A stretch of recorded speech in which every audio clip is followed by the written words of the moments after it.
Bienvenue à tous dans cette nouvelle émission Les Potins de Trail, présentée par Ludo Collet en association avec Vertical Sea, acteur majeur de la transformation durable du cadre de vie et de l'école de trail qui a pour slogan le trail pour tous et partout. Et comme les épisodes évoluent, nous sommes maintenant diffusés par Radio Mont-Blanc. Bonne écoute. 20 ans. Oui, 20 ans que je sillonne la planète trail francophone. Des rencontres, des fous rires, des galères, des départs en pagaille, des heures sur le terrain, des remises de prix à ne plus en finir, des finishers hors délai, des émotions, des larmes et beaucoup de joie. Des in et surtout des off, des anecdotes, des commérages, des élites, des femmes d'élite, des collègues, des anonymes, les bénévoles, les organisateurs, les chronométreurs, les gars du son, les DJ, les photographes, les journalistes. Bienvenue dans Potins de Trail. Dans ce nouveau Potin de Trail, je vais vous présenter un garçon.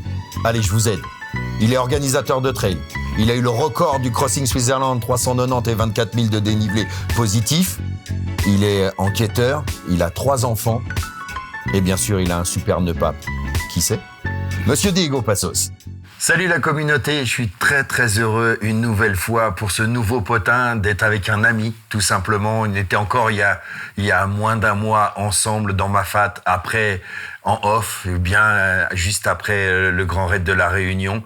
C'est un garçon qui nous a amené beaucoup de joie de vivre dès 2011. Il a amené, et c'est ce que j'ai aimé en lui, il est arrivé sur les lignes en dansant, avec un nœud pape, ce que personne n'avait fait encore dans le monde des élites comme ça. Il est arrivé avec beaucoup d'insouciance, beaucoup de joie.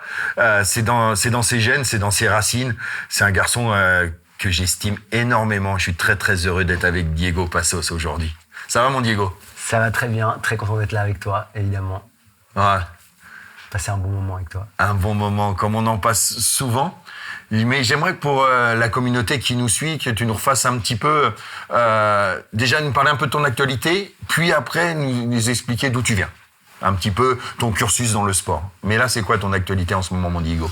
Alors en ce moment, c'est la fin d'une belle saison. Franchement, 2024 a été pour moi une super saison. J'ai pris mon pied. J'ai eu d'énormes souvenirs. J'ai réalisé... J'étais à Hard Rock, c'était un rêve, donc ça s'est super bien passé. Où tu prends une superbe deuxième place. Ça, c'était la cerise sur le gâteau, on va dire. Toute l'expérience, tout le mois en famille là-bas, avec les amis qui étaient là-bas. J'ai eu la chance, il y avait Ludo qui était là-bas, Arthur, Greg. Donc on a passé un super moment là-bas. Et franchement, je ressors du Grand Raid là aussi, c'était superbe. Donc l'actualité là, c'est plus après la pause, on est gentiment en reprise. Et puis gentiment aussi. Une pause, c'est combien de temps pour toi ? Il y a beaucoup de courses, c'est différent, mais t'as pris combien de pauses après le Grand Raid ? Moi j'ai mis un peu plus que 2 semaines, 2 semaines et demie vraiment sans rien. Et là c'est une reprise très légère là depuis quelques semaines, mais vraiment avec des petits footings et au plaisir, au fait à l'envie. Ouais, et avec des petites sorties, pas plus de 45 minutes, puis vraiment tranquillement. Entraîné par notre ami à tous les deux qui a inauguré, qui est partenaire et avec qui j'ai fait le premier potin, c'est Sébastien Cornette. Avec Seb, évidemment, oui, bien sûr, qui est entraîneur, coach et principalement ami. Et là, oui, l'actualité, tu parles de ça, école de trail, c'est dans l'actualité aussi. On essaie d'utiliser... École de trail en Suisse ? École de trail en Suisse, développer ça aussi, pouvoir essayer de structurer au fait finalement peut-être la pratique du trail, aussi l'entraînement du trail. On voit qu'il y a beaucoup de gens qui font un peu tout et n'importe quoi. Et puis c'est d'essayer d'avoir un peu des formations pour les coachs qui sont un peu structurées. Et puis de donner un peu ce côté funky c'est ça. Dans le monde du trail. Donc on essaie de faire ça. Et puis on va se lancer encore plus en 2025. Donc ça, c'est l'actualité côté passion. Et après, l'actualité familiale, qui est toujours bien chargée avec les 3 enfants. 3. Moi, je t'ai connu. On a commencé 2011, Saint-Élion, puis après 2012, les grandes courses de quartier, puis le Grand Raid. Ouais. Je t'ai connu déjà avec Maya. Oui. Vous étiez tous les deux, mais il n'y avait pas d'enfants. Ouais, j'ai commencé le trail après qu'on soit connus. Donc, au fait, toute ma carrière de trail, c'était avec Maya. Mais avant d'être trailer, tu es un sportif accompli depuis toujours. Tu faisais du foot. J'étais un footeux, effectivement. Ouais. J'ai fait mais du depuis foot, tout petit ? J'ai fait du foot depuis mes 5 ans, depuis mes 4-5 ans, jusqu'à mes 26 ans. Et c'était uniquement le foot? Et c'était du foot. Alors voilà, j'adorais le sport en général. Donc moi, je regardais tout. Hein. J'étais un grand fan de biathlon, un fan de saut à ski, de ski de fond, et un fan de tennis, de tout. Enfin, tous les sports. Je regardais Eurosport. Mais en pratique, c'était le foot? En pratique, c'était le foot, mais justement, je disais que j'étais un fan de sport, et au fait, j'allais imiter moi-même tout seul. D'accord. Mes parents sont d'origine espagnole. Pour eux, c'est vrai que c'était le foot. Enfin, surtout pour mon père. Donc, je faisais le foot. Et pour le reste, il n'avait pas trop d'intérêt. Donc moi, je me suis débrouillé un peu tout seul. Et je sortais, j'allais taper dehors sur un mur au tennis. Et j'ai appris comme ça à faire des mouvements. Et donc ça m'a plu. Et donc par moi-même, après, j'y ai joué. Mais sans en jouer en club, sans en jouer avec un but de compétition. Et pareil en ski de fond. Et puis pareil dans tous les autres sports que j'ai fait. Mais j'ai toujours été multisport en fait. Par contre, avec la compétition, c'était le foot, clairement. Clairement, ouais. Avec un bon niveau. Avec un bon niveau amateur, on va dire un bon niveau amateur, jamais pu percer pour aller au-dessus. Pour moi, et surtout pour mes parents, la priorité a toujours été les études. Donc je devais toujours continuer. Et puis vu que j'aimais bien aussi les études, donc j'ai t'as bien réussi, t'es enquêteur. Voilà, ça c'est ton métier. T'as réussi côté professionnel. Tu réussis côté familial. Tu réussis du côté sportif. Voilà, la vie est belle, non? Oui, la vie est très belle. Franchement, la vie mérite d'être vécue. Après, il n'y a rien qui est acquis. Hein. Jamais. Tous les jours, il faut se remettre en question dans tous les domaines, que ce soit professionnellement, familial, même la passion, dans l'entraînement. Donc, c'est vrai que voilà, on essaye d'être chaque jour une meilleure personne. Et moi, c'est ça vraiment qui me motive. Et puis, des amitiés comme la nôtre, comme celle avec Seb, comme celle avec Ludo, Pomeray. D'enrichir ça avec mes potes d'enfance. Pour moi, c'est quelque chose qui est fondamental et c'est un des socles aussi qui fait presque partie de la famille, finalement. Ouais, c'est ça, mais bon, t'es un garçon incroyable parce que, on l'a dit, il y a ta vie professionnelle, il y a la vie familiale, hein, on est passé 1, puis 2, puis 3-0, 3 enfants, voilà. Et organisateur de trail, coureur élite, recordman de la traversée du Crossing Switzerland, t'en as créé une course, bien sûr t'es pas tout seul avec ton équipe, 390 et 24 000, dont tu détiens le record en moins de 80 heures. Voilà, je sais pas où tu trouves toute cette énergie, mais dans ces 10 dernières années, je sais pas si tu te rends compte de tout ce que t'as créé, de tout ce que tu as fait, quoi. Ouais, on prend pas le temps non plus de profiter, mais en tout cas c'est clair que je suis fier de la vie que j'ai maintenant, je suis content et je la valorise. Je pense que c'est important aussi quand on fait des choses, c'est de valoriser ce qu'on a sans vouloir toujours plus et puis aller regarder si l'herbe est plus verte ailleurs. Donc je pense que ça c'est hyper important. Je vois aussi le développement du trail qui est en train de grandir énormément avec de l'argent qui rentre de la part des marques. Nous, les anciens, en guillemets, on a permis ce développement, on a permis aussi la visibilité de ce trail. On en profite moins maintenant parce que voilà, on commence à être âgé, c'est normal que les marques elles misent peut-être un peu moins sur ce genre de choses par rapport aux jeunes, donc ça c'est très bien. Mais c'est cool d'être là pour les encadrer, pour pouvoir guider, et puis pouvoir garder un peu cette mentalité, ce qu'on appelle l'esprit trail, un peu qui veut tout et rien dire, mais un peu qui est là et qui a des valeurs. Il y a des valeurs. Voilà, c'est ça. On le sait et on espère que ces valeurs vont se perpétuer. Puis c'est ça qui est beau aussi.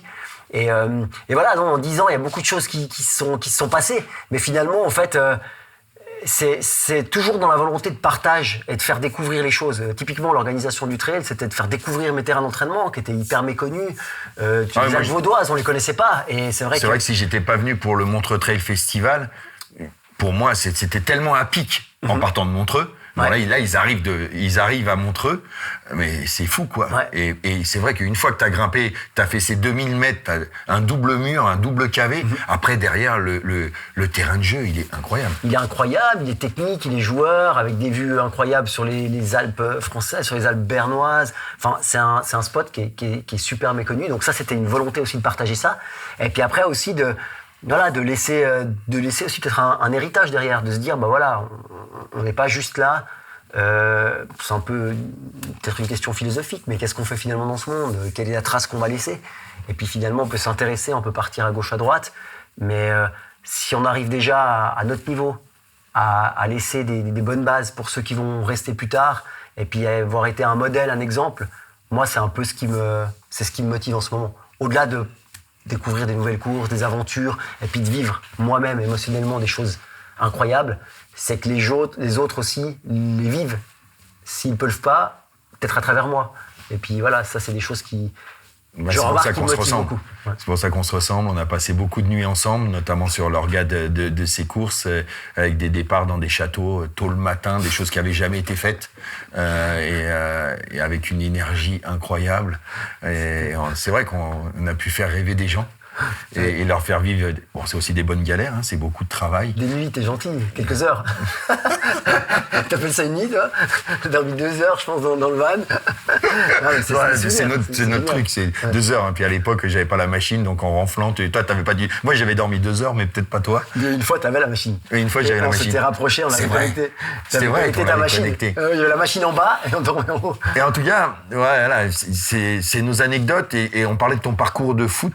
Toi, ce qui me reste en mémoire, c'est que dans les années 2013-2014, il me semble, tu m'invites à une soirée en me disant, Ludo, j'ai une soirée promotion Diego Passos, je veux remercier les gens qui m'ont aidé pour ma saison, je fais un repas à Lausanne et viens manger avec nous, ça me ferait plaisir. Et donc je viens manger et il se trouve que par hasard, tu m'as placé à côté de ton entraîneur de foot qui est parti maintenant, tu m'as appris qu'il était parti. Ouais, Monsieur Vergère, et qui me dit, je discute avec lui, je dis, mais alors il était comment le petit Diego? Et il me dit, Diego, il était juste incroyable. Et il me dit, je peux te dire que j'étais hyper rigoureux dans notre club et pour la feuille de match.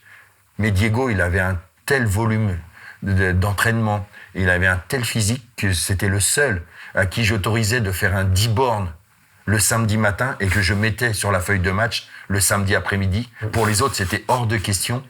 Mais il me dit, Diego, il a toujours été fort. Et il était très admiratif de voir comment tu étais passé du foot au trail et avec autant de réussite, mais il n'était pas très étonné, parce qu'il me disait que tu étais un caisseux de fou, quoi. Ouais, alors c'est vrai que je me rappelle c'était surtout les 2 dernières saisons où je commençais à avoir envie de tendre vers la course à pied, de voir un peu ce que c'était. Donc je m'alignais par exemple sur un semi-marathon et j'avais par exemple, des fois c'était l'inverse, j'avais le match le matin et après j'allais faire le semi. Donc voilà, ou l'inverse. Mais c'est vrai qu'à l'entraînement, j'ai toujours été frustré les débuts de saison de me dire que la prépa en foot, surtout quand t'es niveau amateur, t'as l'impression que c'est pas vraiment une préparation, quoi. Et du coup, je courais, on faisait 5 tours de tous les terrains et j'étais là, mais enfin les gars, on sera pas prêts, quoi. Faut qu'on y aille, quoi. Donc, c'est vrai qu'au bout d'un moment, il y a eu cette usure avec le foot et puis du coup j'ai bifurqué un peu plus sur le reste. Mais pour moi, c'est vrai que c'était un gros volet de ma vie, le foot. C'est vrai qu'actuellement, je suis en plein dans le volet trail et pour l'instant, c'est comme si je l'avais mis un peu de côté.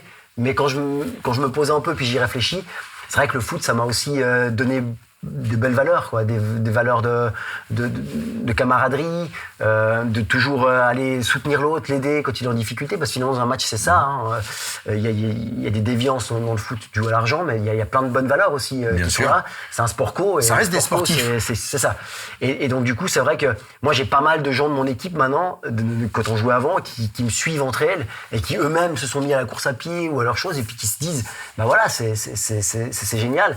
Et moi, voilà, c'est vrai que Claude, il m'a marqué pendant 8-9 ans que j'ai joué avec lui en club, adolescence, puis début de la vie d'adulte, à côté de mes études. Donc c'est vrai qu'il m'a toujours été conciliant. J'étudiais, c'était des études qui ont été extrêmement dures, avec une sélection énorme à l'université dans cette filière. Et donc c'est vrai que j'avais besoin de me décharger, au fait. J'avais un surplus d'énergie, d'être dans la bibliothèque des fois des soirées, des nuits jusqu'à 2h, 3h du mat. Après j'avais un besoin d'évacuer. Voilà. Et au fait, j'ai commencé ça un peu avec mon frère Andy quand il tourne et qu'il monte des nuits entières pour ses documentaires. Il y a un moment, il a besoin de sortir pour aller prendre l'air et pour prendre l'air. Quand c'est trop le cerveau qui tourne et puis voilà, au bout d'un moment, on a envie de se dépenser. Et puis voilà, c'est vrai que j'ai pu commencer à faire de la course à pied et du trail quand j'avais fini mes études et que j'ai commencé mon doctorat, parce que là, c'est moi qui gérais mon temps et donc je pouvais prendre du temps à midi ou un peu en soirée. Et puis ça, c'était à partir de justement 2013. On va dire, et c'est pour ça que je suis tombé là-dedans, et puis après, je suis tombé dans la marmite, comme on dit, et c'est vrai que la marmite du trail et de l'ultra trail est bah voilà. Et assez vite, tu as eu des super résultats. Là, t'es multiples fois médaille en chocolat, mais bon, c'est quand même magnifique de finir 4e du Grand Raid. T'as top 10 CCC, UTMB, enfin, les grandes courses. Là, tu fais 2e de la Hard Rock. On t'a vu, c'est Transgrande Canaria? Ouais, c'est ça. J'avais fait 3. T'avais fait 3. Enfin, voilà, il y a tellement de courses où t'as brillé très, très vite, où t'as beaucoup progressé.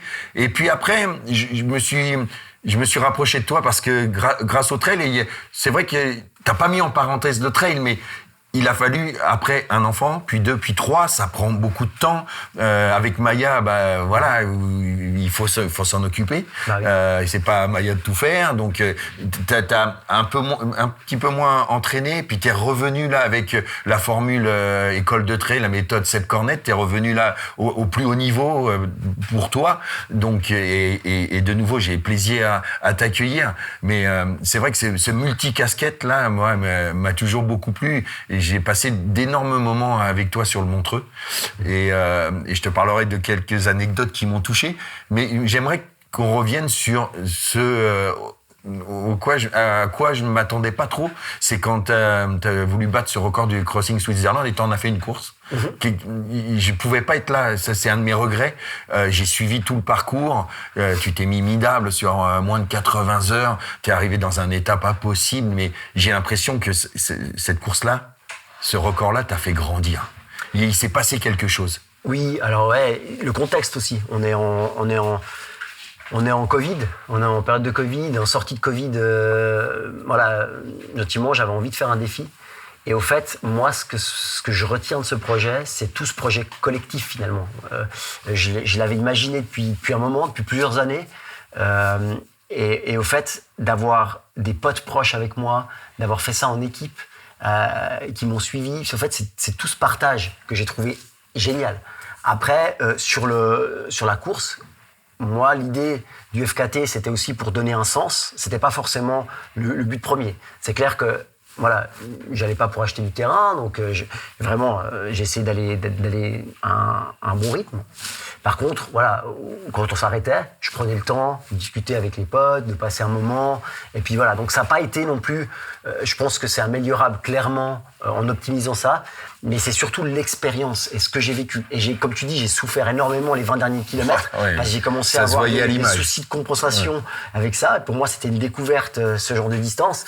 Et c'est des distances qui m'intéressent et qui me plaisent, et parce que je pense qu'on peut jouer sur beaucoup de paramètres. Et moi, c'est ça qui me plaît maintenant sur les 100 miles, sur des courses même plus longues. C'est que finalement, c'est presque le plus malin ou celui qui s'en sort le plus au niveau stratégique qui va réussir. Bien sûr, il y a une prépa mais physique derrière, mais c'est celui qui va réussir à mettre bout à bout tous ces éléments qui va être le meilleur. Et ça, je trouve ça hyper intéressant, quoi. Ça cumule un peu mon boulot d'enquêteur aussi, où tu dois finalement prendre des pièces à gauche, à droite et décider stratégiquement des angles d'attaque. Ouais. Bah là, c'est la même chose. Et c'est pour ça que, par exemple, typiquement au Grand Raid, là, cette année, j'ai pris un plaisir fou. Parce que, si tu veux, pendant la course, j'ai un peu fait ce que je voulais quand je voulais. Et ça, c'est génial.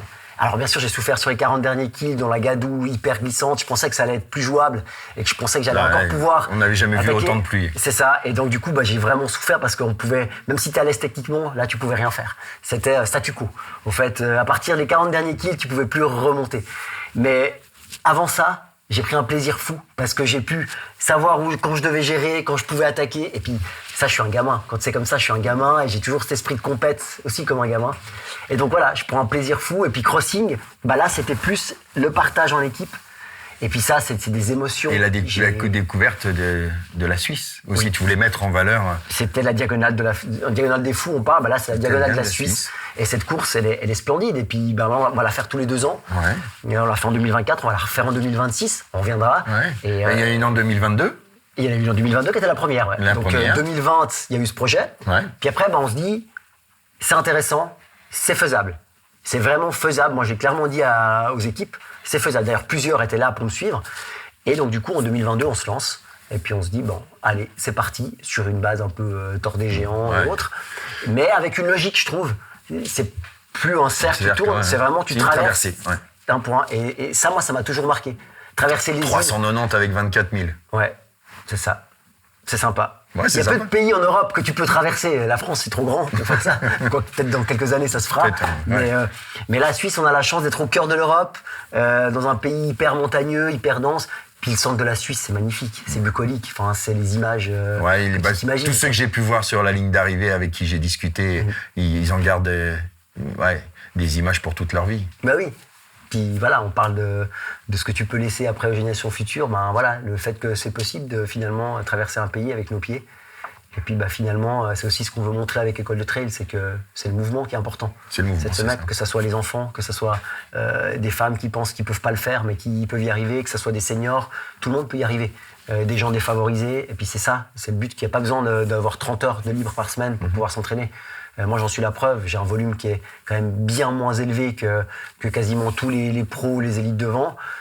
Voilà, moi, je suis à moins de 10 heures clairement, par semaine, 90% de l'année.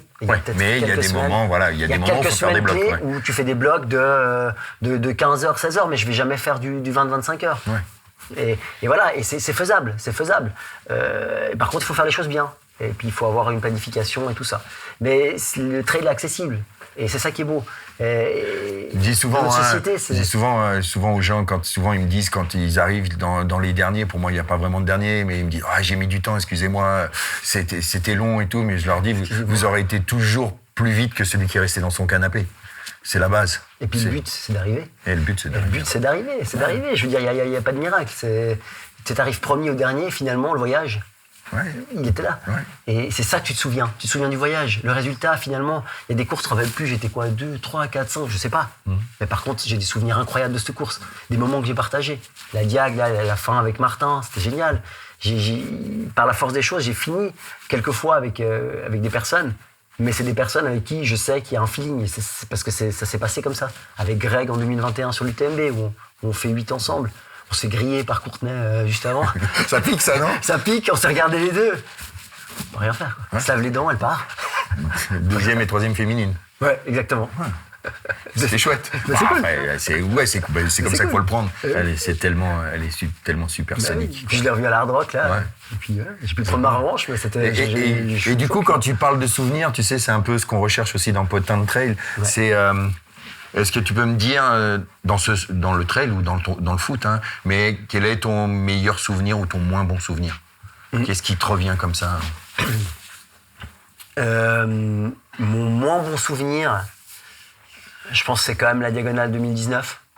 En ultra, en tout cas. Quand vous vous perdez, c'est rarement vu autant en colère. Ouais, je sais même pas exactement contre qui je suis en colère. Ah, mais t'es en colère. Je suis en colère parce que pour moi, tous les efforts que tu fais en préparation, même sur le travail sur toi-même, pour être là le jour J, pour être prêt, pour être mentalement prêt dans ta bulle. Et au fait, c'est une course où jamais j'ai réussi à me mettre dans ma bulle.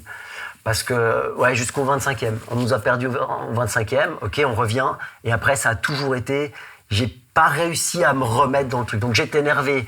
Alors, contre les organisateurs, forcément par rapport à ça. Aussi contre moi-même, parce que j'ai jamais réussi à me remettre. Je venais chercher autre chose. Et à partir du moment où je l'avais perdu, cette autre chose... T'as pas réussi à te remobiliser. J'ai réussi à me mobiliser parce que je suis quand même à l'arrivée. Oui. Finalement, le principal est fait. Donc, si j'avais pas réussi à me mobiliser, j'aurais abandonné comme d'autres ont fait. Donc, j'ai réussi à me mobiliser, mais j'ai pas réussi à passer au-delà pour me mettre dans ma bulle et puis avoir de l'émotion. Moi, je fais de l'ultra pour vivre des émotions, pour partager des émotions et pour en vivre moi-même aussi. Et là, je suis arrivé sur la ligne d'arrivée. Ouais, mais j'ai bien vu. J'avais rien. J'ai rien ressenti. T'étais en colère. Et pour moi, comme j'ai vu Antoine Guyon, et je l'avais jamais vu autant en colère. Enfin, beaucoup ont pas réussi à passer outre. Ouais. C'est un fait de course. Ça peut arriver, bien sûr que c'est une grosse galère de partir quand on a autant d'objectifs et après autant de préparation, mais si on relativise, c'est qu'un fait de course. Mais c'est clairement qu'un fait de course. C'est pour ça que je me suis dit, il y a aussi de l'énervement contre toi-même, parce que tu peux dire, mais finalement, tu vas là-bas, tu as des efforts, il y a un effort financier, familial avant pour la préparation et tout, et tu dis, tu n'as pas vécu les émotions. Donc j'ai passé un trail où finalement, je m'en souviens de rien. Oui, j'ai fini et tout ça, mais voilà. Donc ça, c'est peut-être un mauvais souvenir dans le vécu et par rapport à toutes les émotions que j'ai vécues. Et après, franchement, les bons souvenirs, mais j'en ai eu tellement. Chaque année, j'en ai un qui m'a marqué. Chaque année, j'ai des larmes aux yeux. Il y a un trail qui me marque chaque année. C'est vrai que il y a 2015, la Diag. Quand je te rejoins à l'arrivée avec des potes qui sont venus exprès pour la Diag, personne presque me connaît là-bas. J'ai vécu tous les Réunionnais qui pensaient que j'allais rattraper Freddy Thévenin, qui m'ont vécu les galères que j'ai eues dans Rathino, que je connaissais pas et que je croyais que j'étais perdu, je revenais en arrière. Et l'émotion que j'ai eue sur cette ligne d'arrivée, c'était hyper puissant. Et ça, et puis comme tu dis, l'arrivée de Crossing m'a énormément marqué aussi. Voilà, cette année, la Hard Rock, c'était très fort. La Diag aussi, hein.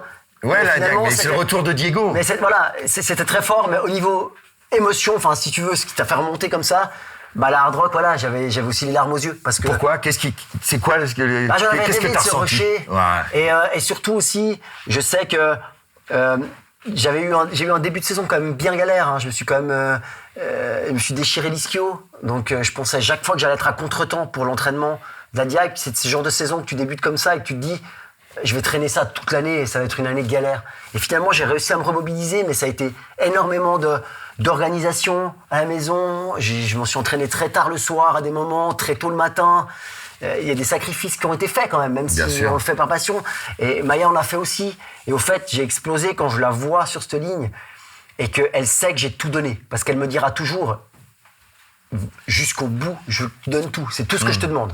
Et là, quand elle a vu que j'avais vraiment tout donné dans cette course, à des moments, puis que j'ai la bataille avec Jason, et puis que j'arrive et qu'elle me voit déboucher, elle ne savait pas qui c'est qu'elle allait déboucher, puis qu'elle me voit. Jason Schlarb, ouais. Et qu'elle explose en sanglots.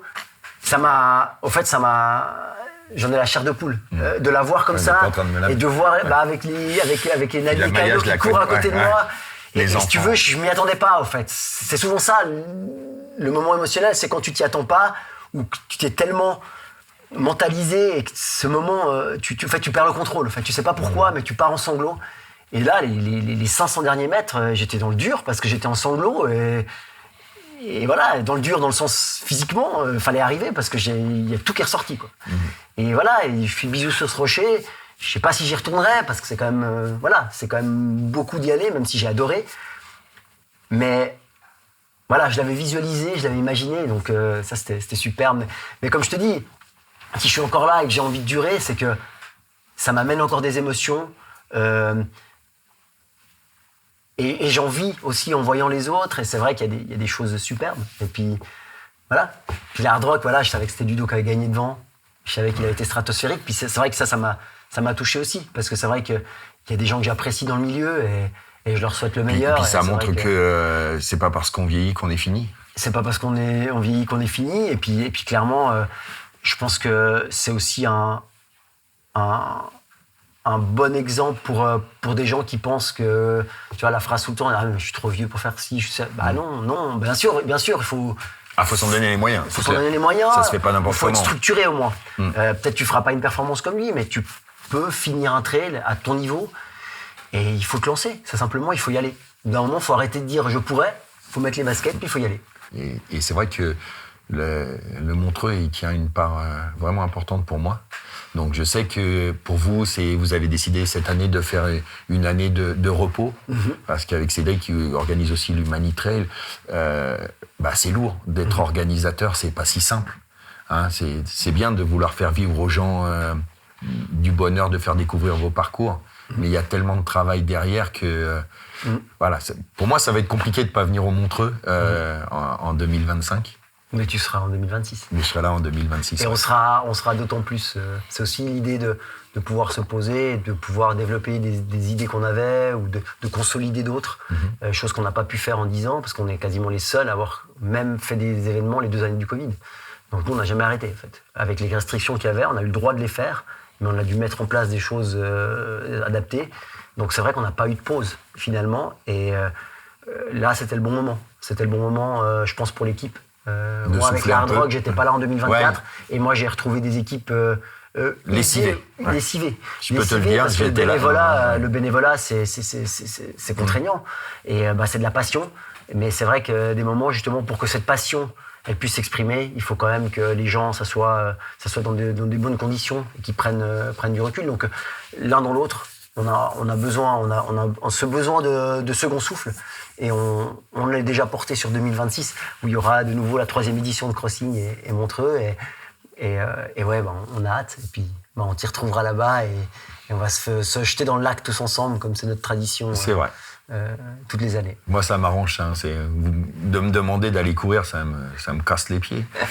De me demander de plonger dans le lac et de faire le sport que j'aime et d'où je viens. Ça te casse les pieds? T'as pas bientôt un projet, là? Non, mais on va pas dévoiler. Je sais que vous me mettez beaucoup la pression. Vous êtes plusieurs à mettre la pression. Et Maya me l'a mise tout à l'heure en la rencontrant. Tu te rappelles qu'en 2026, il y aura un projet pour toi. Elle en a aussi un, tu peux le lancer. Elle en a aussi un. On le dira pas, mais... On le dira pas, ouais. Mais du coup, je verrai. J'ai pas encore dit complètement non, mais on verra. On verra en tout cas. Et merci, mon Diego. Garde cet état d'esprit-là. Moi, j'ai kiffé quand je t'ai rencontré dès 2011, ce nœud pape que tu as toujours, et surtout cette fraîcheur, cette danse, de faire les choses sérieusement, sans se prendre au sérieux. C'est ce que je kiffe le plus. Et tu le représentes formidablement bien. Donc, je suis assez fier d'être associé avec toi. Donc, merci, mon poulet. Je vais te laisser le mot de la fin pour ce nouveau potin. Merci, ça me touche beaucoup que tu m'aies invité là. Ça veut dire que ça symbolise quelque chose pour toi, ce qui est pareil pour moi. Et c'est vrai que je veux dire, faire les choses sérieusement, mais sans se prendre au sérieux, c'est clairement ça. Et puis je pense qu'on peut tous faire un sourire. Si tout le monde souriait dans la vie, je pense que ça serait bien plus sympa parce qu'on peut faire les choses bien, tout en étant agréable à des moments.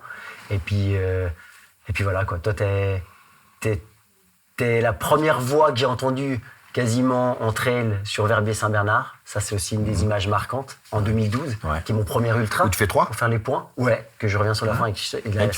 Ça m'a marqué. Je me souviens bien. Et t'es vraiment une voix qui me fait vibrer à chaque fois que je t'entends. Et puis, encore plus depuis que je connais la personne derrière et tout ce que tu as vécu et tout ce que tu représentes.